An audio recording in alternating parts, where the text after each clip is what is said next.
Okay, so here's another moment. I'm just gonna try to capture. I told my BTF Kathy yesterday, look, Kathy, I'm a short person. I know I'm a long story. I'm actually an endless, eternal story.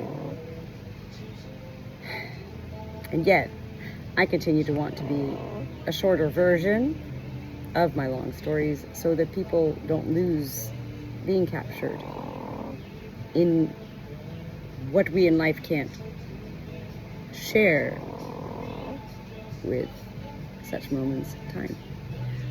This is why TikTok became fascinating to me, because at first it was like, oh, you better have that video like 30 seconds long, better 12 seconds. We're in a world who just keeps swiping our phones. And we don't have time to even watch those 30-second videos or even the 12-second videos. We just go up, whatever our habits become at that point. Click, like, what, that. Most of my videos are really long. And I'm grateful that I've never even associated my sharings on social media as being a venue of seeking viral nature. I'd rather share my life with nature, like snakes, and birds and dogs and sheep. And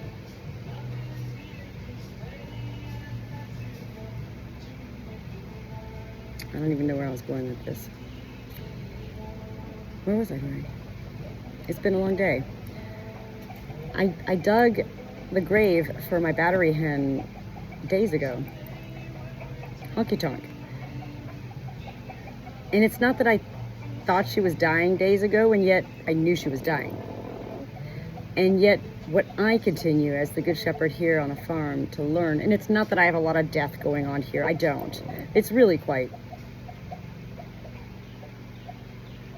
moving to these moments when I do lose animals under my care, because look at me, I'm still processing. It's been a long day and it's been busy, and these are the times I do thank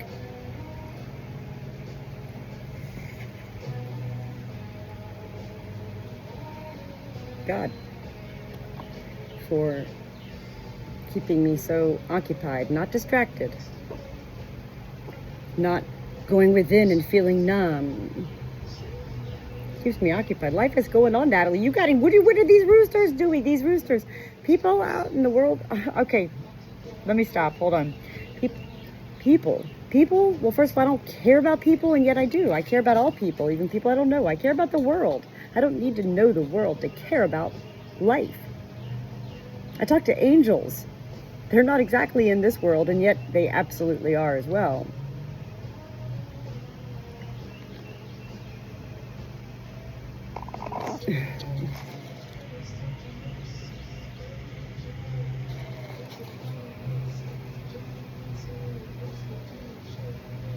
I feel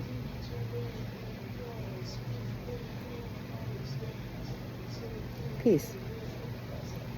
I felt peace this morning at 7:48 a.m. when I was sitting right here in the same space holding my hen dying.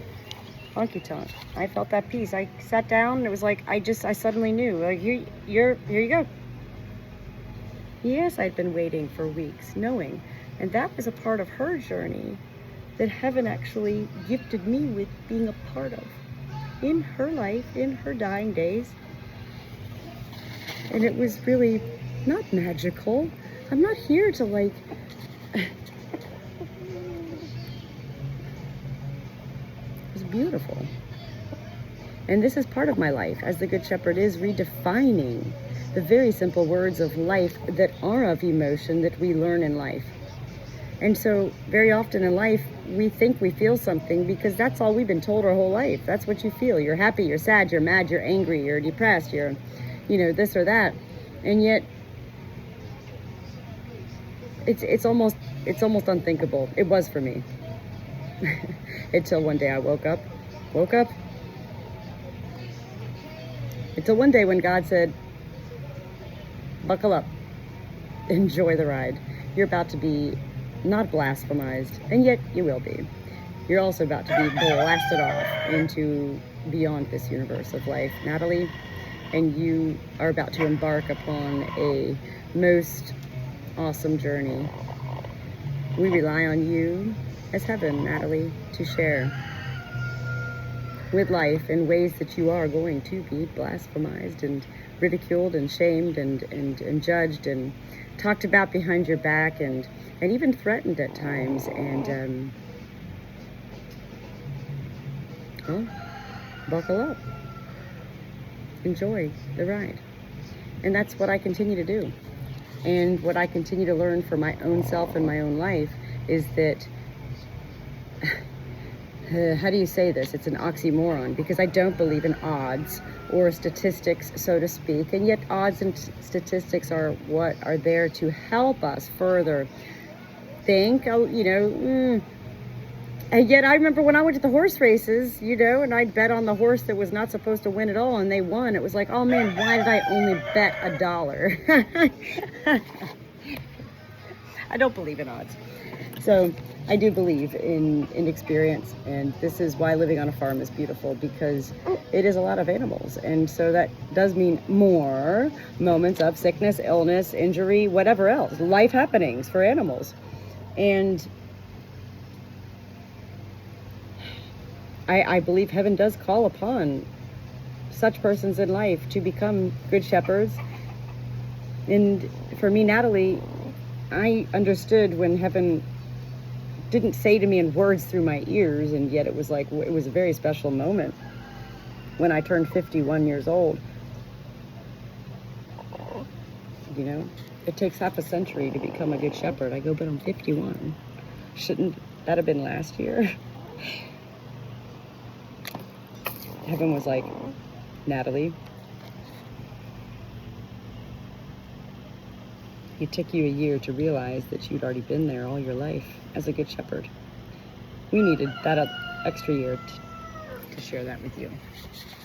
Heaven shares with us in ways that this is why I share videos, because it's endless, it's eternal, it's in any way, shape, or form that we allow ourselves to feel. And yet again, we do come to rely on life, cliches and metaphors to help us. Like, oh man, yes, this too shall pass. I know. And yet that doesn't always make us feel better when someone we love, a person or an animal, dies and somebody goes, oh man, it was meant to be. We're like, what? Or, oh, this too shall pass. And we're like, whoa. Well, thanks a lot. We are humans, and we have our own nature as humans. And it is sad. Yet, what heaven continues to remind us is that it is we, ourselves, who can control what we receive from such other life. It doesn't matter if you're family, or a dear friend, or, somebody you love or respect, or your boss, or, a next door neighbor, something like that. Heaven wants us to understand the difference between selfishness and purpose-driven life. We all have to feel without thought at times that we are serving those we love, living for those we love, saving money for our future. Heaven wants us to remember that we need to. Okay, that's me processing. Long video. I am tired. Tired?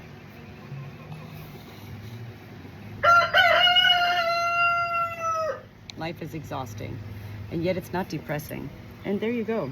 So, I could sit here and share with my own mother. Yeah, I'm tired today. I know my hen just died, Oh, Natalie. And all of a sudden it becomes something's wrong with Natalie. And I'm like, no, what are you talking about? Oh my God, no, it was like a most beautiful moment. My hen it was beautiful. I mean, I knew she was dying. And it is life after all.